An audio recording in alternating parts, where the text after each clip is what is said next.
All right, whenever you're ready. All right, hey guys, how's it going? My name is Mark Hickton. I'm a former Linux engineer with a managed application hosting company in Southfield, Michigan. Currently working as a security consultant with BioPoint. So, is everyone having a decent time already? Yeah. All right. So, today's talk we're called Popping the Penguin, and we're going to do a basic introduction to Linux persistence. Now, why this talk in particular? Basically, it's to provide direction. You know, when I gave this talk in Chicago, afterwards I had a question posed to me. Why didn't you talk about rootkits? Because we're not going to talk about rootkits at all in this. We're going to talk simply about bash commands and commands available on the Linux system already. And that's because if we truly want to be effective as information security personnel, we really need to understand the concepts that we're talking about. You know, we need to be able to understand these tools that we are using, how they work and why they work, before we go ahead and actually use them in the first place. So by the end of this talk, we should have a fully functioning basic remote shell that we can use in order to maintain our persistence onto the system. So in this talk, we're going to have two actors. We're going to talk about the dichotomy between the sysadmin and the hacker. Now the hacker, they're generally cool people. Their motivations depend mostly on their affiliation. So whether or not we have our famous APT1 or our script kiddie at home, their motivations are going to differ. And of course, they always wear a ski mask. So our sysadmins are a little easier to understand. They have three basic motivations. The first is patching. The second is hardening. And the last is uptime. These three concepts together are the concepts that every sysadmin focuses on. They want to make sure the system is secure. They want to make sure the system stays up. And they want to make sure that nobody can get into it. Okay, so we're a hacker right now. We've gotten into the system. We've used our favorite kernel exploit. We're sitting at a root shell. So why don't we just use the same exploit to maintain our access? Well, like we said before, a sysadmin's main job is patching, hardening, and uptime. And in the course of performing those three duties, you will lose that access eventually. May take a week, may take a month, may take a year, but you will lose that access. So how do we keep that access with minimal risk of being detected? We use a backdoor. They're easier to hide, and it's easier to evade some of the logging, which we'll talk about right now. So in Linux, all the logs, for the most part, are stored under a directory called /var/log. And in there, you're going to see a lot of logs, access logs, etc. Two of the main ones that we want to look at, though, are varlog messages and varlog secure. Varlog messages is the log that handles all the system-level messages. So anything from the kernel all the way up to bash logging if it's enabled. And I can guarantee you on a properly configured system, bash logging will be enabled. So you really want to watch out for that. And then we have varlog secure. Varlog secure is where it's going to handle all the user information. So any authentication. So let's say you SSH in, you get in and you steal someone's credentials through social engineering. That will be logged into varlog secure, which then they can then ask that person, well, hey, did you log in at this time? The person say no, and then they'll know that they've been compromised. So we also want to watch out for that. Anytime you switch a user, that will be in varlog secure. So let's say you do su- and then run that, and then somehow find that password. That will be logged. So we want to watch out for that. When we delete these logs and when we clean them out, we want to make sure that we're not deleting 4 hours worth of data. During an incident response at when I was a Linux engineer, we noticed that a box had been compromised because it was missing 4 hours worth of logs. And we noticed that one application checked in every 10 minutes and wrote to this log. So using that, we were able to provide compelling evidence to get a formal incident response that someone had actually compromised the system. So when we're going through and we open up this log in our text editor, we want to make sure that we're only deleting certain lines that are associated with that, with our events and with us. So we want to look at the trends going on, so that way we don't leave any traces that we were there. Now, in order to combat that, as sysadmins, what we can do is we can use something called log shipping. What this is, there's two main programs in Linux, one called stunnel and one called rsyslog. They both provide somewhat of the same function, but what it does is it sends these logs to a centralized server in order so that in that way, if we do delete them, if there is a compromise, we can go through and we can say, hey, what happened in this time? We know that there are logs missing. what is missing. And then that will show compelling evidence again that there was an intrusion, and then again your persistence will be lost. Now, one way to leverage that centralized logging is to use something called event correlation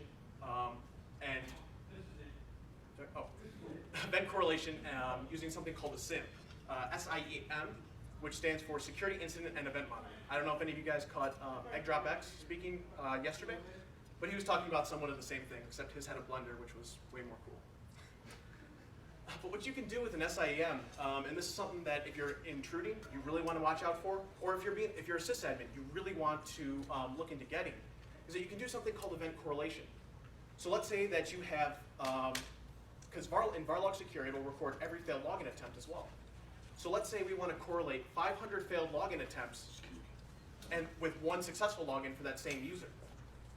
That will generate an alert and say, hey, you might want to take a look at this. Somebody just failed to log in 500 times in 5 minutes and then suddenly got in. Somebody might have brute forced that password. So what can we do? Well, as hackers, what we can do is we can shut off the log shipping. We can shut off our syslog. We can shut off syslog-ng, stop that service, and prevent them from knowing that we were there. However, what we also want to look at is spoofing those logs. Because what you can do with an SIEM as an admin is you can actually set an event to be generated. Say I haven't received a log in 10, 15 minutes. Well, that's pretty suspicious because I receive one every 30 seconds from this box. So I want to generate an event, and I want to generate an alert saying, hey, somebody might be on this box having stopped it. Or if not, I want to go in and actually restart that service because logging is pretty damn important.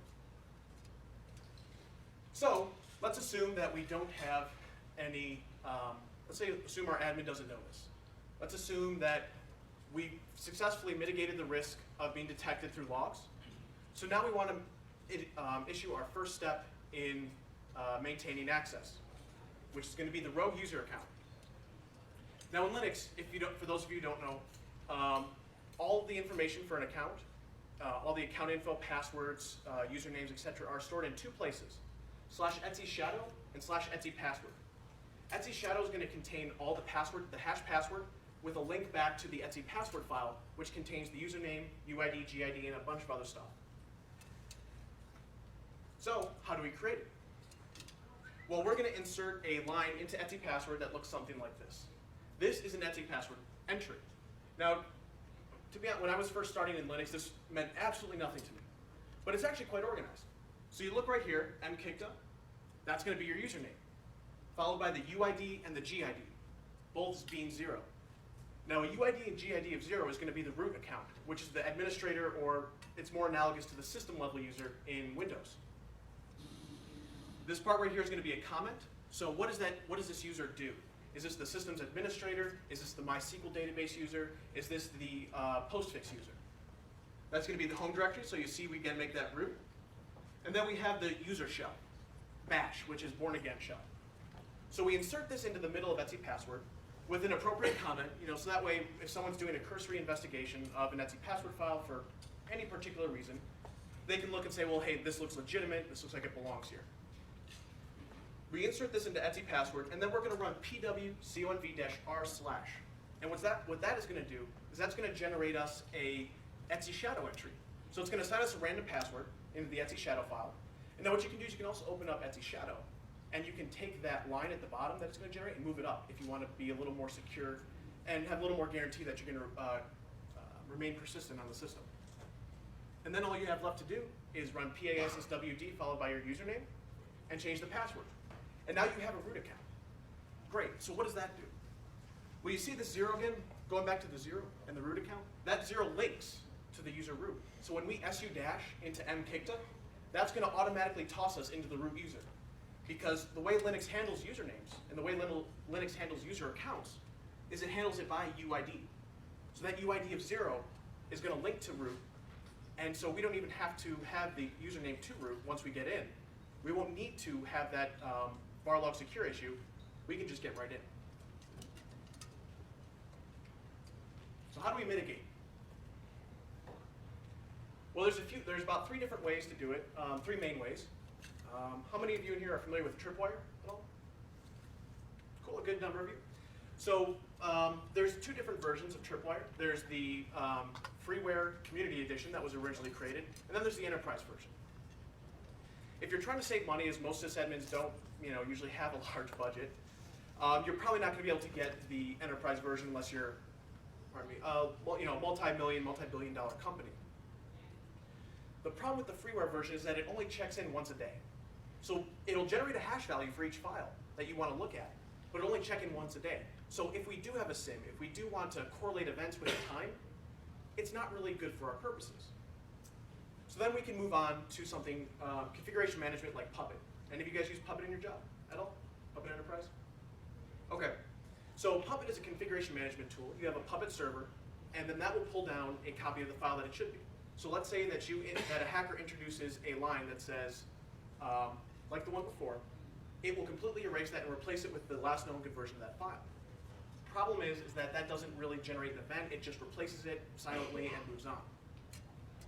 So our last option is something like an IDS system for host-based IDS system. And what we can do with that is that we can detect whenever some of these files have changed. So for example, OSSEC. I know Wolflight here, he's actually the one who turned me on to OSSEC in the first place. Very cool program. And what we can do is we can send those logs to an SIEM, and we can go through and we can look at it and we can say, hey, this is correlated with known hacker activity. Somebody really needs to take a look at this right now. So a note on that, the comment Absolutely. that you made, a couple points. You talked about the fact that you could erase the logs and now changing the files. The advantage with OSSEC was the fact that the logs also get sent to a centralized server, so the fact that you try and erase the logs or change the logs on the local machine doesn't matter. There's a master copy on the server. Exactly. And again, you can watch the file system for any changes of the files that you want to monitor. So creating a new user account, while it might happen, gets notified pretty darn quick. Exactly. By the way, I know Not Wolflight from once in 24 hours. It gets noticed within like 30 seconds. Right. Exactly. And that's the advantage with OSSEC. By the way, I know Wolflight from Detroit, and I forgot to mention at the beginning of the talk, if you guys have any comments or questions, feel free to interrupt me at any time. I like to think of this more as a discussion than a lecture, because lectures aren't any fun. I hated them in college. But he's absolutely right.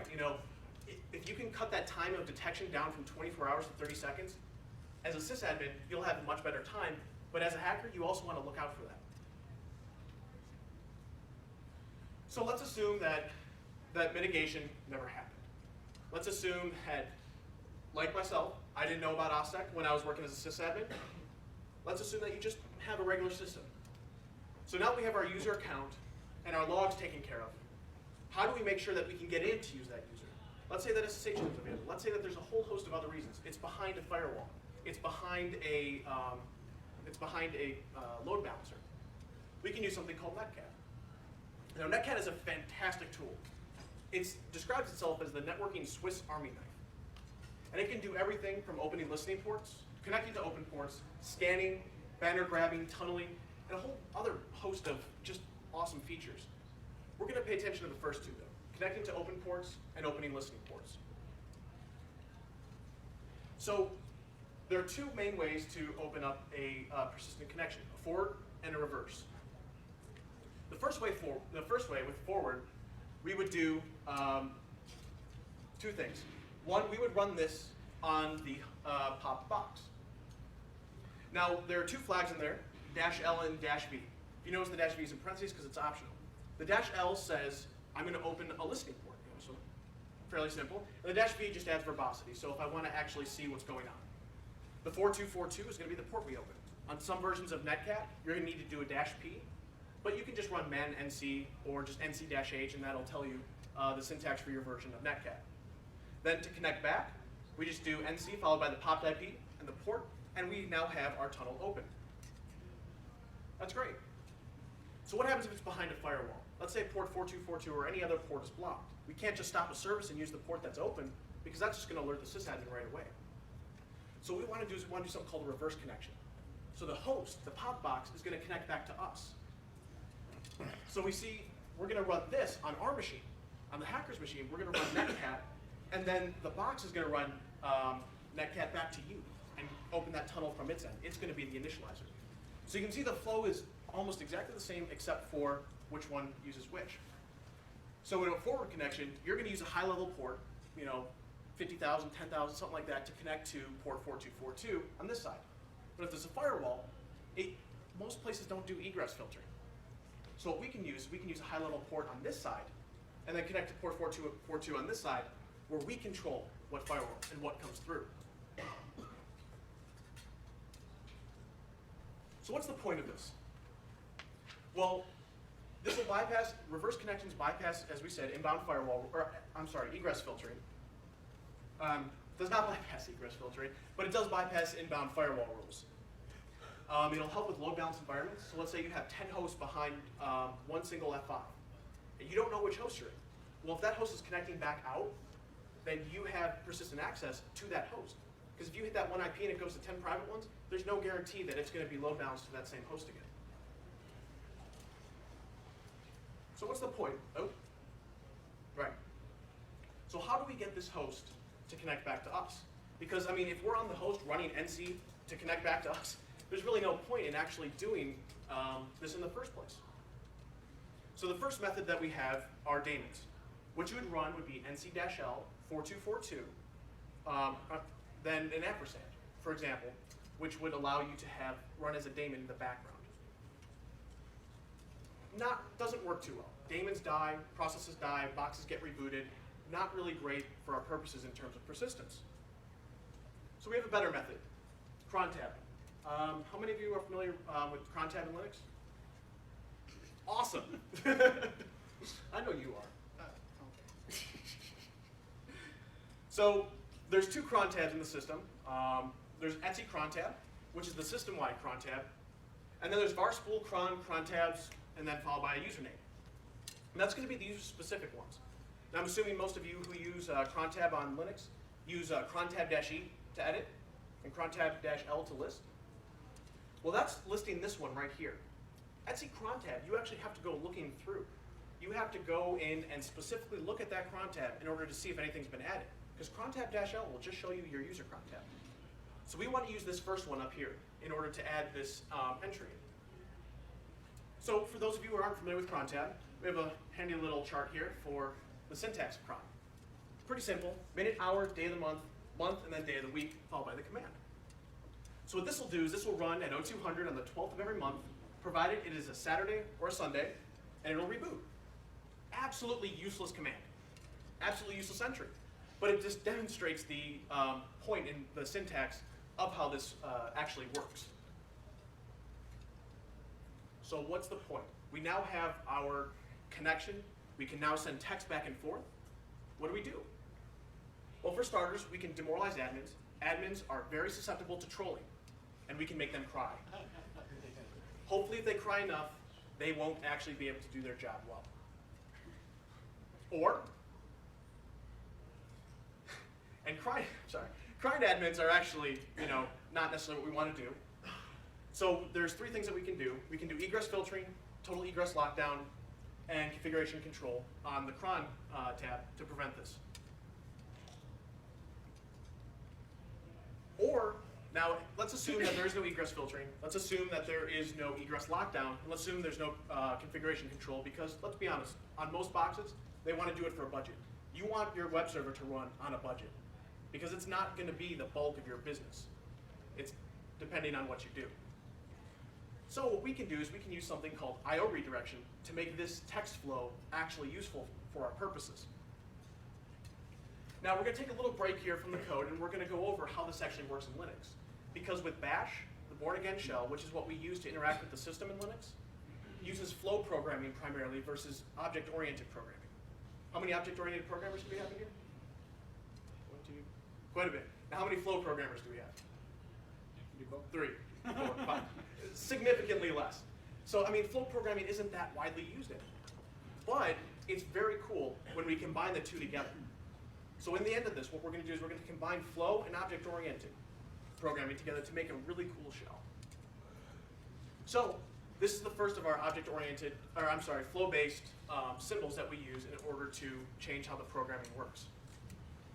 What this is going to do is it's going to take standard out on the left, over here, and then it's going to redirect it into a file over here. Pretty simple. This is going to take standard error on the left and redirect it to a file on the right. So 2 is going to be your designation for standard error. This is going to take both standard error and standard out and send it to a file on the right. Again, pretty simple stuff. This is actually used quite a bit with programming because if you're doing some things for administration tasks, you really don't care about the output, so you just send it into dev null and just absolutely ignore it. Now this is probably one of the most used flow programming based symbols that Linux has to offer. I know those of you who do flow programming will probably recognize this as the pipe. And what this will do is it'll take standard out on the left and pump it into standard in on the right. So what that allows you to do is take the output of one command and use it as the input for another one. So, and I apologize to anyone who actually uses Linux. This is going to be a bad example, but it'll demonstrate the point. Let's say you want to list every file in a directory under a specific directory. So you can do ls and then pipe that into ls.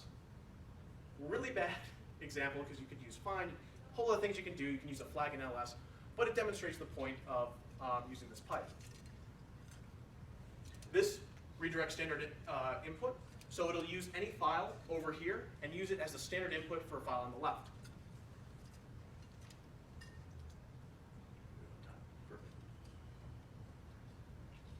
This is what we use to identify our files. So exec opens a file. The 5 right here, that's going to assign a file identifier 5 so that we can use a couple more advanced I/O redirection techniques on this file. Somewhat like this. So this will redirect standard output into the file with an identifier 5. Then the last thing that we use quite a bit in Linux are FIFO pipes. Now what this will do is this will make a FIFO pipe called awesome. FIFO stands for first in, first out. It's a really cool feature of Linux, of bash. And basically what it is it's a queue. Whatever goes in first is the first thing to come out. Just like if you're at Cedar Point, if you're in first in line, you get to be the first on the roller coaster. Yay you. So here's our first command. You can see right up here, we're doing make FIFO. And HDA is going to be a just generic device that we can make in dev HDA. It's not going to stand any scrutinization. There'll be a little P next to it if you do a long list in Linux. But it'll kind of fly under the radar a little bit. And then you can see what we have here. We have our actual connection command. So what we're doing is we're connecting using to our listening port. That's going to the cloud. Take a drink later. And then that's going to use hit this netcat. So this command right here. That's going to get processed by bin bash right here. And that's going to get sent to the FIFO pipe.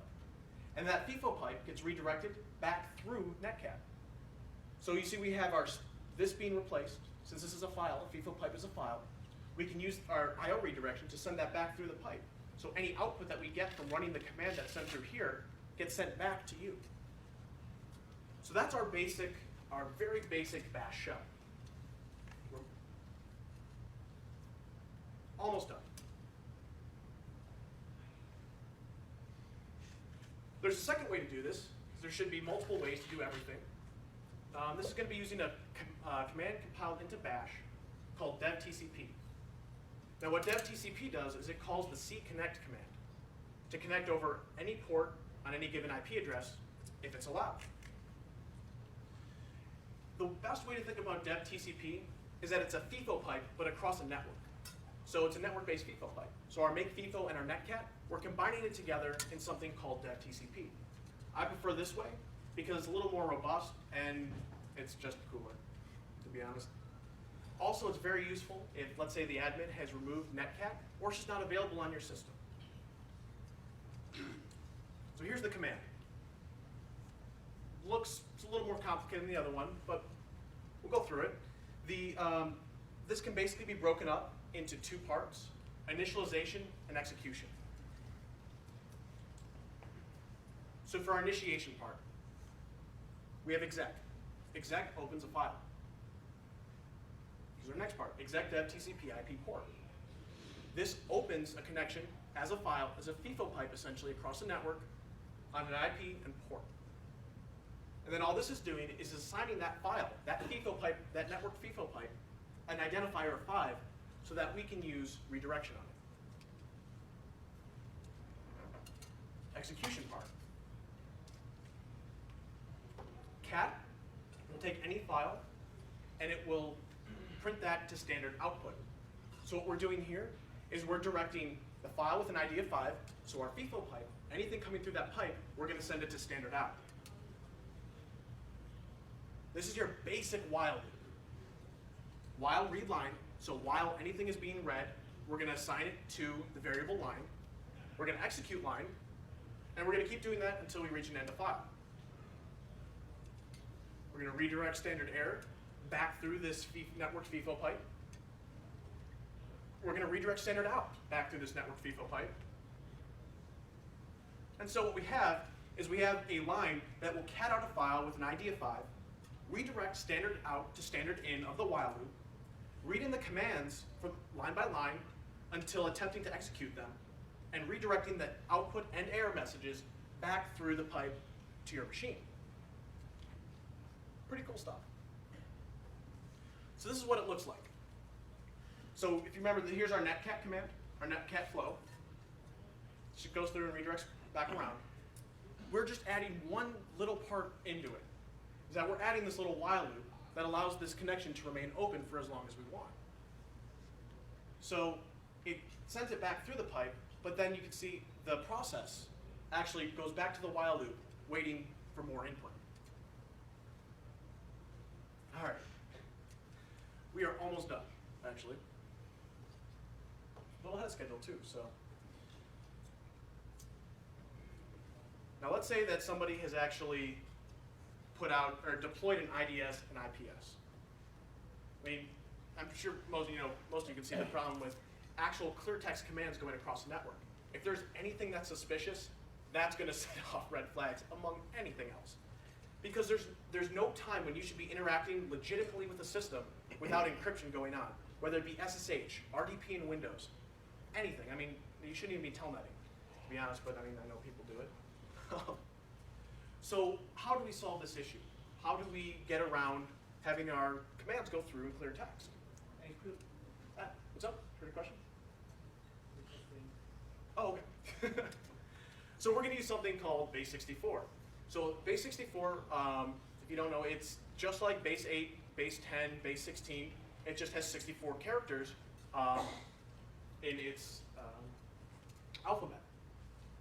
Let's So, use CryptCat. What's up? Let's use CryptCat. CryptCat? I actually, well, first of all, since it's a basic talk, I was just going with base64. But I was building up, I'll just spoil the ending right now, to AES pipe. Honestly, I had never heard of CryptCat before. I mean, is that a Linux-based command? No, it's just an encrypted version of netcat. Oh, really? Yeah, just does SSL. Okay. Well, actually, one other thing that I forgot to cover at the beginning. One of the things that I wanted to do was to do this without using any local certificates, so without having to upload anything to the server. It allows us to have the minimal impact on it. I mean, CryptCat is absolutely, and using SSL is absolutely key to having a good rootkit. To having a good intermediate rootkit, you want to have some sort of actual encryption.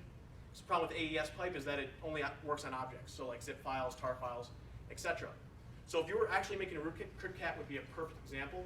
But for our purposes of understanding the actual basis of how this works, we don't want to have to actually upload anything because we're looking at minimal system impact. It's a great point though, and I'll probably incorporate that into the next version of this talk. Thank you. Actually, come on up afterwards and Use talk to us about it. OpenSSL. What's that? Use OpenSSL. OpenSSL? It's always there, usually. You know? Yeah, I mean, usually it is, correct. So to create our basic encoded shell, we're going to just add a couple extra lines, a couple extra commands, base64-d and base64. So what's going to happen is that it's going to echo the command, the encoded command that you send through it, it's base64. It's going to echo that into base64-d, run the command, and then re-encode that and send it back to you, where you can then decode it. So this is going to be our basic encoded shell. So run a quick video for you. I was going to do a demo, I was told not to tempt the demo gods, and they're right. I am nowhere near this good of a typist. Being able to cut video is awesome. Just saying. So you can see here, you can't. Let's see. Can I change the resolution on this, or is that going to mess up your? You could try it. It might kill the slide deck though on here. Oh, all right. You know what? I mean, you could try and dump Another it down, alternative but suggestion is for the next time you do the talk, is change this so that your shell background is white and your text is black, and it will Yeah. pop on the screen. I had orange originally, 'cause that's what I usually use, and I realized that nobody can see that. I thought this would be a little better. Fortunately not. So I'll just talk it out loud. So you can see here we have our Netcat listening port. If you can't, apologies. And using our verbosity. Over here, I know no one can see it, but this is our pop box, and this is my FreeNAS box at home that I was using as a test subject. So we're not just limited to Linux. This also can work on Unix systems, anything running Bash shell. FreeNAS does not run Bash by default, but it is installed by default. That allows us to have this process actually work. You can see we're opening our dev TCP file. Actually, most of you probably can't see. You see, we opened our connection successfully. And so now we're actually going to run the encoded version of our remote shell. We're echoing the line into base64. We're decoding, running the command, re-encoding, and then sending that back through.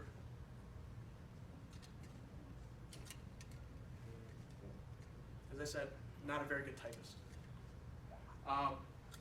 Unfortunately, Netcat-L does not like having its input and output redirected at the same time. Tried it with a bunch of different FIFO pipes. So as it stands right now, barring, I actually have a Python script running to actually run the client at home.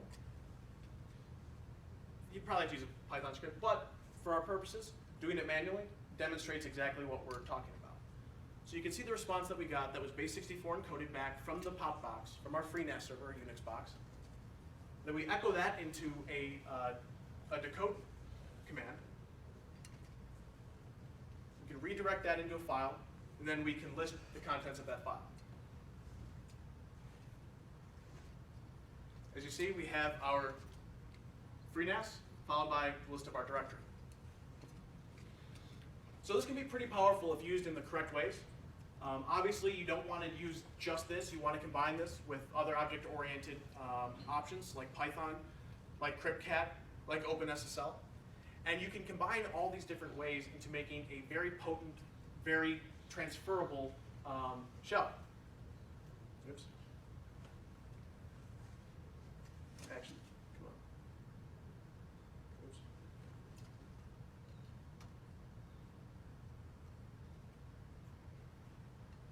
Okay. So these are two operating systems we used.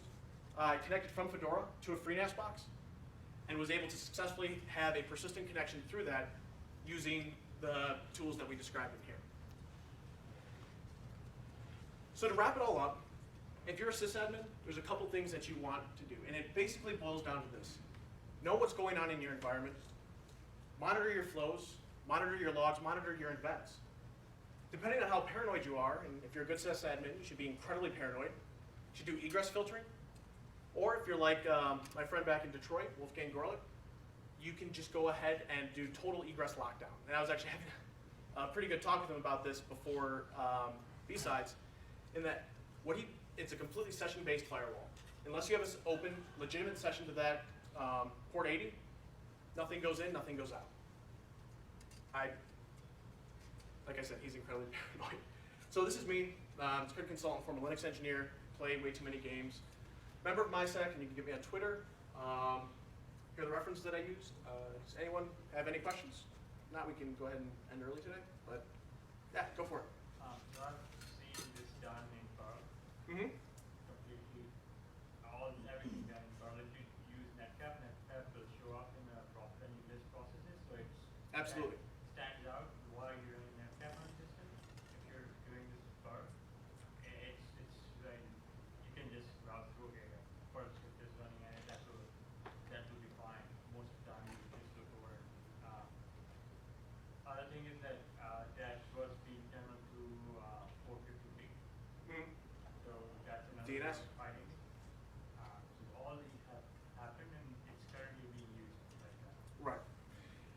things that that I like to do with this and the command in general was that I don't really like netcat. You know, I mean, I showed it as an example, but dev TCP, you toss it into a script called call it MySQL, call it whatever you like. You can kind of obfuscate what it looks like. If you really want to, you can $0 in bash will actually allow you to change what the running process is. So if you do have a Perl script, you can go ahead and you can change whatever you like. You know, you can change, or in terms of what it shows in PS, AUX, -EF, whatever your chosen poison is. That's an excellent point, too, that he made, was that Perl is a great language. Python it also is another great language in order to do this kind of stuff. Bash just shows you the basic structure of how it works. It's not going to be great if you want to do persistence in the field, but you can apply the concepts from Bash and use that in Perl and in Python. Thank you. So now that now that I went back and thought about your talk a couple times, I wanted to bring up another thing because I really want. When you do talk in Chicago, I'm like, besides Detroit, I'm going to hit him with an IDS solution he hasn't seen before that can stop some of his attacks. Because you weren't familiar with host-based IDS at the time. That was awesome. So with regard to host-based IDS, I mentioned earlier, and you mentioned that it can watch the file system. Yes. It can also watch activity and things like open ports. So you want to open a port, a non-standard port? Fine. We're going to be alerted on that right away. Again, not 24 hours later, but you can set your alert tuning to whatever you want. 30 seconds, 5 minutes, whatever you need it to be to make yourself more aware as a systems administrator. But also, I'm a firm believer as a systems administrator in whitelisting. So I don't care that you try to do something with an IP or a random port. If your IP is not allowed to talk to my devices, it doesn't happen. Absolutely. So whitelisting is another great mitigation defense for systems administrators. True. But I mean, let's, in terms of, like, let's say you have a web server, something going across port 80, you've got that, it's kind of hard to whitelist that. But that's where you watch for, through your logs, you use OSEC to watch for activity that looks suspicious. Right. Then you combine that with the And you SIM, and then you've got have to be a smart systems administrator and know what shouldn't be there. So absolutely. And you combine that with the SIM, and you've got a pretty comprehensive solution. if you've got base 64 traffic going out of port 80, you probably have a problem. Right. And to be fair, that base 64 will probably only stop snort or some really basic IDS. If you've got a Cisco ASA, if you've got anything fairly advanced, you want to use something like CryptCat, like OpenSSL, in order to prevent that from being decoded on the fly. Yes? Another one called the DNS cat for tunneling over DNS. Very good call. I did not include that in the talk, but that is an excellent, absolutely excellent idea. You can resolve a name, you can get out. Yep, absolutely. Anyone else? All right, great. Thanks, guys.